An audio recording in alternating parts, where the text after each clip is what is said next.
The betrayal that broke two hearts. The worst kind of betrayal doesn't come from enemies. It comes from the people who swore they'd protect you. The ones who share your blood, and still choose to break you. My name is Lauren Mitchell, and if you had told me 2 years ago that my own brother would destroy the best thing that ever happened to me, I would have laughed. Because Nathan wasn't just my brother, he was my best friend. Growing up, we were inseparable. He was 2 years older, endlessly confident, charming, the golden child. I was quieter, the planner, the peacemaker, the one who smoothed things over when his impulsiveness got him into trouble. And somehow, even as adults, those roles never really changed. Until the night that shattered everything. When I got engaged to Ethan Collins, I thought my life was finally settling into something beautiful. He was kind, grounded, and steady, the kind of man who made chaos feel calm. We'd been together for 4 years. Our engagement party was small but perfect, twinkle lights, a rented garden, our closest friends and family. Nathan was my maid of honor's male counterpart, what we jokingly called man of mischief. He'd promised to make a toast that would make everyone laugh and cry at the same time. He wasn't wrong, just not in the way he'd intended. That night, everything sparkled. Ethan held my hand, his thumb brushing over my ring. We danced under fairy lights, surrounded by people who'd watched us grow from coworkers to soulmates. And then, after dinner, Nathan clinked his glass. "Everyone," he announced, already tipsy from too much champagne, "I've got a story about our lovely bride-to-be." The crowd chuckled. I smiled nervously. Because Nathan's stories were always unpredictable, harmless, usually funny. But this one wasn't. He started by teasing about my control freak tendencies, my color-coded calendar, my to-do lists. Everyone laughed politely. Then, he leaned in with a conspiratorial grin. "But the thing about perfectionists," he said, "is they're really good at hiding their mistakes." A ripple of confusion went through the crowd. "Nathan," I warned softly. He waved me off, grinning wider. "Relax, Lore. It's just a story."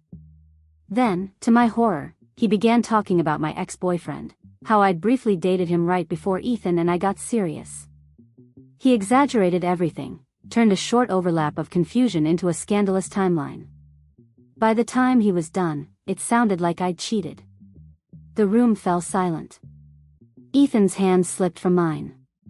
I could still hear Nathan laughing when I ran out of the garden. He didn't mean it maliciously, at least not consciously. That was the problem. Nathan never thought about the damage he caused until it was too late. But this time, his joke didn't just hurt my feelings. It destroyed something I'd spent years building. Ethan didn't yell.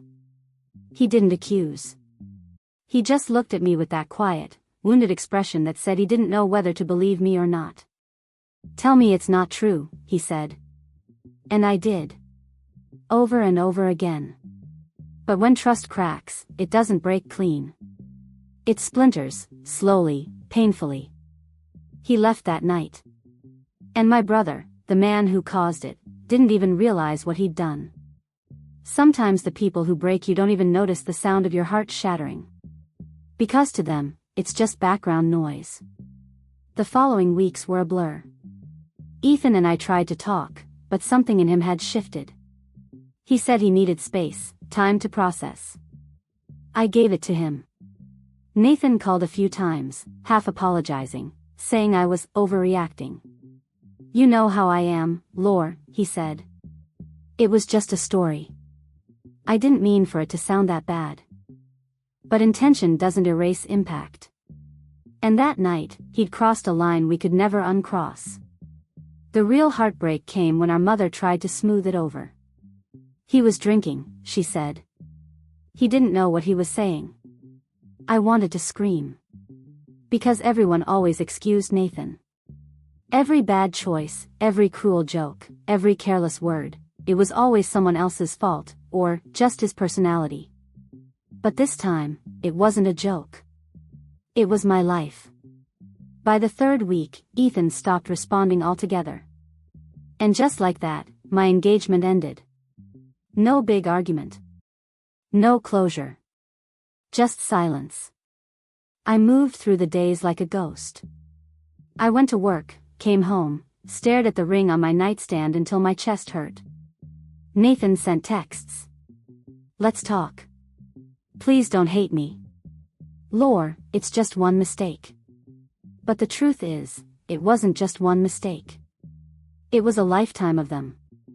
And I was done cleaning up the mess. If you've ever had to choose between keeping the peace and keeping your dignity, subscribe. Because this story isn't about revenge. It's about learning the power of letting go. A month later, I finally blocked him. Not out of anger, out of exhaustion. Because forgiveness doesn't mean letting people keep breaking you. I didn't want vengeance. I just wanted peace. But life, I've learned, has a way of giving people the exact lessons they refuse to learn. 6 months after the engagement fell apart, Nathan's world began to crack. And for the first time, I didn't rush in to fix it. He ruined my future with one careless story. And when his own lies came crashing down, I finally learned what it meant to let someone face the storm they created. When his world started to crack. Sometimes people think consequences are a bedtime story you only tell to scare children. Then life shows up with receipts, and the scary part is, it's real. The weeks after I blocked Nathan were quieter than I expected, not peaceful, just absent of his constant chatter and excuses.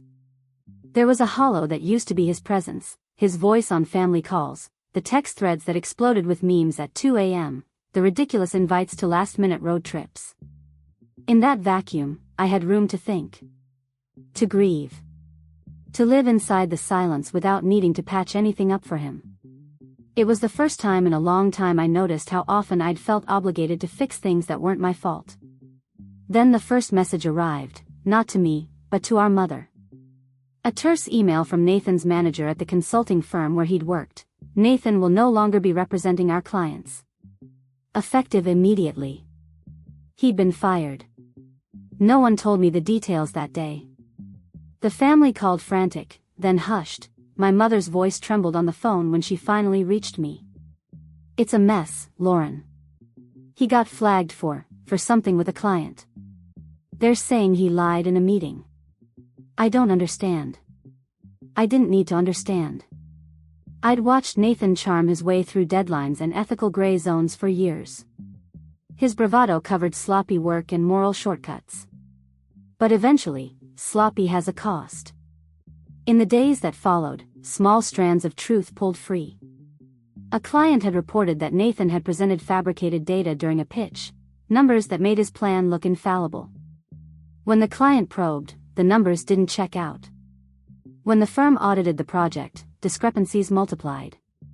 Nathan couldn't produce sources. He'd built a house of cards. He'd always been good at convincing people the cards were solid. But when the house collapsed, it didn't take much for the whole firm to see how brittle it was. Word spread, not in the gossipy way that had once benefited him, but in a way that left him exposed.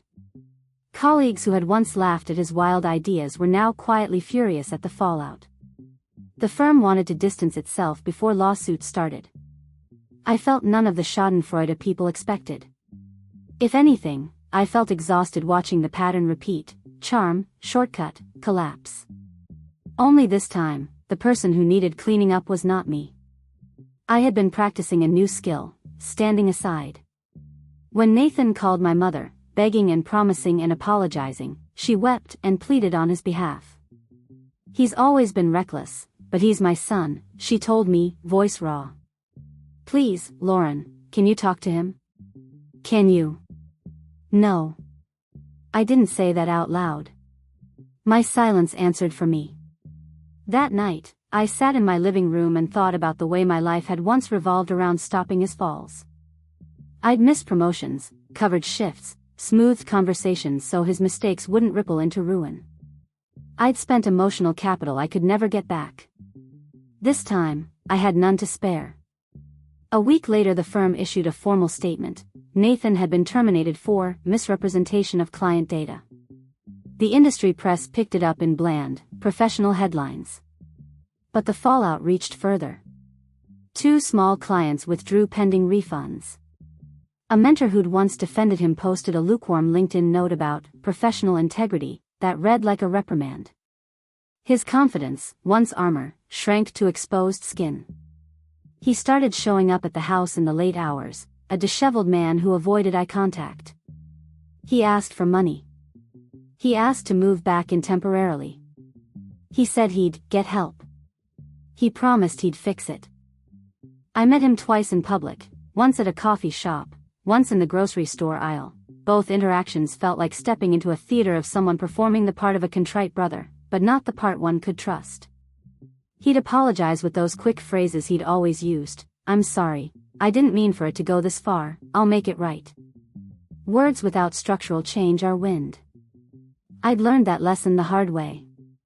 One evening, after yet another desperate voicemail from him, I pulled up photos from our old childhood albums.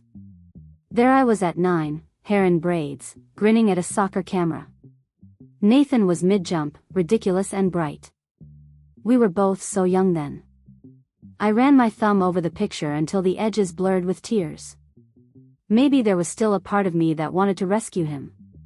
Maybe I always would. But rescue, I decided, had to look different.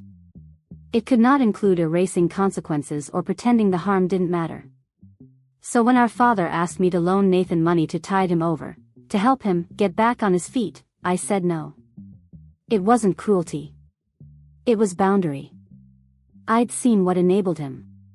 The pattern had been clear for decades: a quick bailout, a small change, repeat. The outcome was never better. And I couldn't be the prop for his next collapse.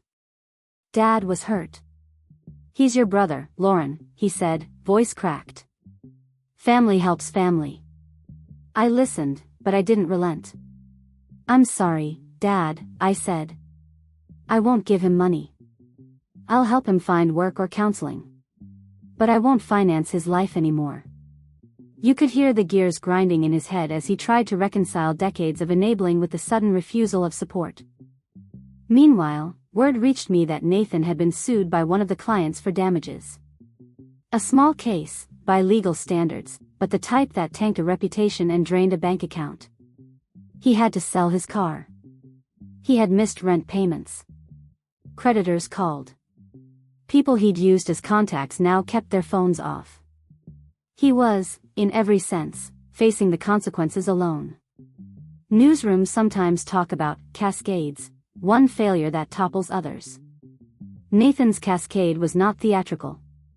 It was dreadful and slow: friends stepping back, opportunities drying up, the glossy life peeling like paint. I could have rushed in after the first tumble. I could have patched him like I had before, claiming short-term mercy. But I had learned the difference between temporary bandages and systemic care. Real help would require him to want to change, and for once, that needed to be his choice, not mine. There came a night when Ethan reached out. He had been following the fallout from a distance. We met for coffee, a tentative truce of 2 people who'd once loved one another. His voice was quieter now, softer in a way that showed time had tempered him. "I saw," he said simply. "I saw what happened with Nathan. I'm sorry." "Me too," I said. "But I can't make him see. And I can't be the constant broom sweeping up after him." Ethan nodded. "You did the right thing stepping back." It was the kind of validation that helped more than I expected. Not because I needed him to approve my choices, but because the world had tilted back into a more honest alignment, one in which I could prioritize my life without guilt. Over the next months I watched Nathan from a distance. He took on temp jobs. He began therapy, reluctantly at first, then with a steadier cadence. He called less. When he did call, he spoke of meetings, of listening, of finally finishing the ethics course he'd put off for years. The man on the other end of the line was quieter, humbler. I still hurt. The trust he'd broken at my wedding, no, my engagement party, didn't vanish. Nor did the memory of the way he'd laughed when I ran out into the garden. Those cuts became part of my ledger. But watching him face consequences did something strange and necessary inside me. It taught me that love doesn't require enabling harm. It taught me that letting someone feel the weight of their choices can be the most honest form of love. I didn't ruin my brother. He did that himself. My choice was simple: I could save him again, or I could save myself. I chose the latter. The weight of forgiveness. Sometimes letting go doesn't mean walking away in anger. It means standing still while the storm passes. And realizing you don't need to chase the thunder to prove you're strong. It had been nearly 9 months since my engagement ended and Nathan's career fell apart. Life, for me, had taken on a strange kind of calm. I went to work, met new people, even started running again, something I hadn't done since college. I thought I'd find closure in distance. But real closure, I learned, wasn't quiet. It arrived disguised as confrontation. My parents called one Sunday. It started with small talk, as it always did: weather, my new project at work, the neighbor's new dog. Then my mom cleared her throat. "Honey," she said carefully, "your brother's been trying. He's seeing a counselor now. He got a job. It's not glamorous, but he's working." "That's good," I replied, keeping my voice neutral. "He wants to see you." Silence. "Mom," I said softly, "I don't think that's a good idea right now." "He's changed, Lauren," she insisted. "He feels awful. He's been writing you letters, he just hasn't sent them." That almost made me laugh. Nathan and apologies didn't belong in the same sentence. "I'm proud of him for getting help," I said. "But I'm not ready." She sighed. "He said the same thing, that he wouldn't force it. But he asked me to tell you something." "What's that?" She hesitated. "He said he knows now that losing you was the consequence he deserved." That one sentence hit like a slow echo. Because for the first time in my life, Nathan wasn't deflecting. He wasn't blaming the world or the wine or the situation. He was taking responsibility. And that complicated everything. A week later, I got a message from him. Short. Simple. "I don't expect anything. Just wanted you to know I'm sorry, not for the fallout, but for the pain I caused. You deserved better than that." There was no manipulation this time. No jokes. No excuses. Just truth, finally stripped of charm. Apologies don't erase the past. But sometimes they loosen the chain between what happened and who you've become. I didn't reply right away. I sat with it. 4 days. Because forgiveness isn't about the other person, it's about deciding how much pain you're willing to keep carrying. And I'd been carrying enough. 3 weeks later, I agreed to meet him. Neutral ground, a park near the river, the same one we used to go to as kids. When I saw him, I barely recognized him. He looked smaller somehow, not physically, but spiritually. The confidence that once filled every room he entered had dimmed to something quieter, more human. He smiled awkwardly. "You look good." "Thanks," I said, folding my arms. "You do too." It wasn't true, but it was kind. We walked. The conversation started stiff, surface-level chatter about jobs, mom's cooking, our old dog who'd passed years ago. But then, like a crack in ice, the truth surfaced. "I replay that night all the time," he said quietly. At first I told myself it was just a joke. That Ethan overreacted. But then I realized. I didn't even care if it was funny. I just wanted attention. He stopped walking and turned to me. "You were happy, and I wasn't. That's all it was. Jealousy. I couldn't admit that, so I ruined the one thing you had that I didn't." I didn't respond immediately. Because I'd waited years to hear something like that, but hearing it didn't fix everything. I looked at him and said, "Do you have any idea what that did to me?" I questioned my worth for months. I thought maybe I really was the problem. That maybe I deserved it. "I know," he said, voice cracking. "And nothing I can say will change that." We stood there in silence, river rushing beside us, wind tugging at the edges of our words. Then he said the thing I never expected. I got invited to speak at a recovery group next month, he said. About accountability. I wanted to ask if I could tell your story, without names. Because, it's the one that changed me. I blinked, surprised. You want to tell my story? No, he corrected softly. Our story. Because it's the moment I learned what real consequences look like. Sometimes the same person who breaks your heart ends up holding a mirror to their own. We talked for almost 2 hours that afternoon. Not about blame, but about pattern. About how childhood roles become chains we don't notice until they're strangling us. He told me about therapy. About the sleepless nights. About losing friends who only stuck around for his charm, not his character. And when he said, "I miss you," I didn't flinch. Because I knew what he really meant was, I missed the person who always forgave me too soon. That version of me was gone. Before we said goodbye, he handed me a small envelope. I've been keeping this for a while, he said. It's not money. It's not anything you owe me. Just, read it when you're ready. Later that night, I sat in bed and opened it. Inside was a photo, one from my engagement party. Me and Ethan, mid-laughter, fairy lights glowing above us. And on the back, Nathan had written, "I ruined that night. But I won't ruin who you are. Thank you for not becoming like me." I didn't cry right away. I just stared at the words until they blurred. And for the first time since that night, I felt the weight of it all lift, not erased, but lighter. Because forgiveness, I realized, isn't about saying, "It's okay." It's about saying, "It happened, and it doesn't own me anymore." If you've ever had to forgive someone who never truly deserved it, subscribe. Because sometimes peace isn't about who's sorry. It's about who's finally free. In the weeks that followed, our relationship didn't magically heal. We didn't start calling every day or spend holidays together like nothing happened. But there was something real now: respect, boundaries, truth.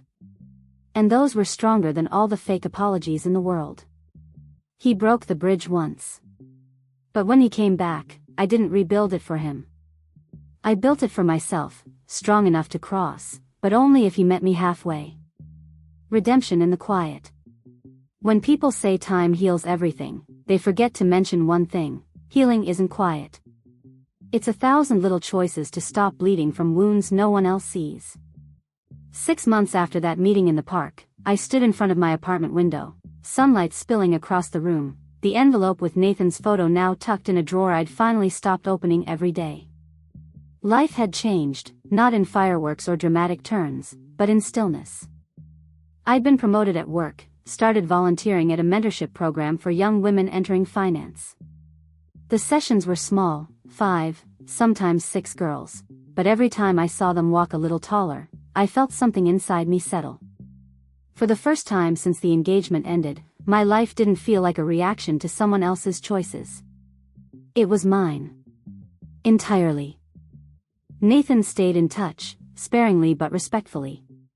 Short texts, updates about his new job, his recovery group, the classes he was taking to rebuild his career.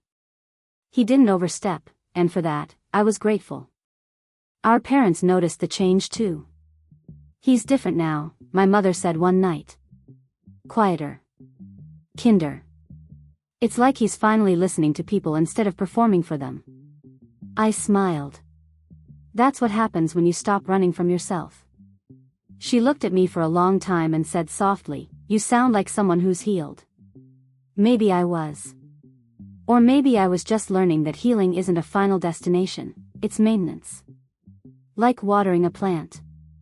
Like cleaning a wound that once nearly killed you. Forgiveness doesn't erase what happened. It just changes what you carry. Then one afternoon, out of nowhere, a familiar name appeared in my inbox. Ethan Collins. My heart skipped. It had been almost 2 years since we'd spoken. The subject line read, "A long overdue apology." For a few minutes, I just stared at it. I wasn't angry anymore, but I wasn't sure I wanted to reopen that part of my past either. Still, curiosity, and closure, won. Lauren. I've thought about writing this message for months. I didn't back then because I was ashamed, not of what happened between us, but of how I handled it. You told me the truth that night, and I let someone else's words drown it out. I see now that I didn't lose trust in you. I lost trust in myself. When I heard about Nathan's downfall, I didn't feel vindicated. I felt regret. You tried to protect everyone, even when you were the one who deserved protection. I don't know if you've forgiven him. But I hope you've forgiven yourself. You didn't fail anyone. You just loved people who weren't ready to deserve it. You once told me that real love is steady. You were right. I wasn't steady then. But I'm learning. I hope life's been kind to you. You deserve that and more. Ethan. I read it twice. Then I exhaled, a long, deep breath I hadn't realized I'd been holding for 2 years. The part that made me cry wasn't his apology. It was that last line. You deserve that and more. Because somewhere along the way, I'd stopped believing that. It wasn't closure I needed. It was confirmation that walking away didn't make me weak. It made me free. Later that evening, I replied simply. Ethan.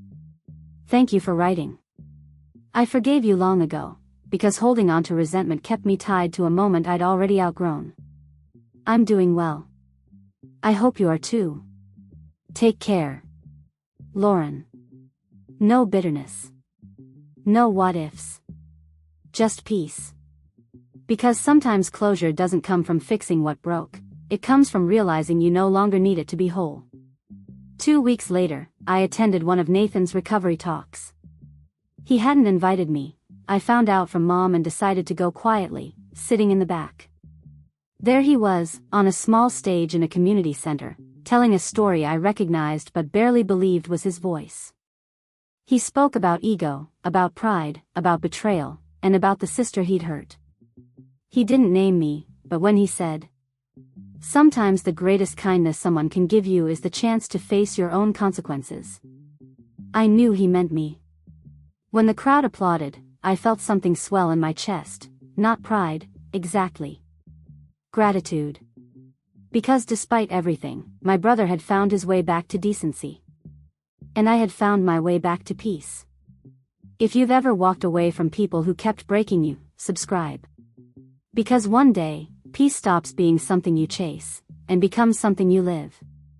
After the session, he spotted me near the exit. His eyes widened. He didn't rush toward me. He just nodded, almost shyly, and said, "You came." I did. "Thank you." "No," I said softly. "Thank you, for finally meaning it." He smiled, tears shining in his eyes. "I never wanted to be the reason you stopped believing in family." "You weren't," I said. "You were the reason I started believing in myself." We walked to our cars in silence, side by side, not the siblings we used to be, but something newer, quieter, and maybe even stronger. The night air was cool, stars blinking faintly above the city skyline. He turned once more before leaving and said, "I don't know how long it'll take for you to trust me again. But I'll spend as long as it takes proving I can be trusted." I smiled. "Then you've already started." That night, as I stood on my balcony overlooking the city, I thought about the long road that had led me here. The engagement that had ended. The brother who'd betrayed me. The woman I'd become through all of it. Pain had been the price of transformation, but peace was the reward. He broke my trust. But life rebuilt something stronger, my self-worth. I stopped needing apologies to move forward. I stopped chasing closure and became my own. Sometimes, I still get asked if I ever forgave Nathan completely. The truth is, yes, I did. But not because he earned it, because I did. Forgiveness was my freedom, not his. And as for Ethan, I never saw him again. But sometimes, when I walk past the park where Nathan and I reconciled, I imagine running into him, not to rekindle anything, but to say, "Thank you for letting me find myself." Because if everything hadn't fallen apart, I might never have rebuilt my life into something so steady, so intentional, so mine. They say betrayal breaks you. But maybe it just rearranges the pieces. So when you put yourself back together, you finally see what you're made of.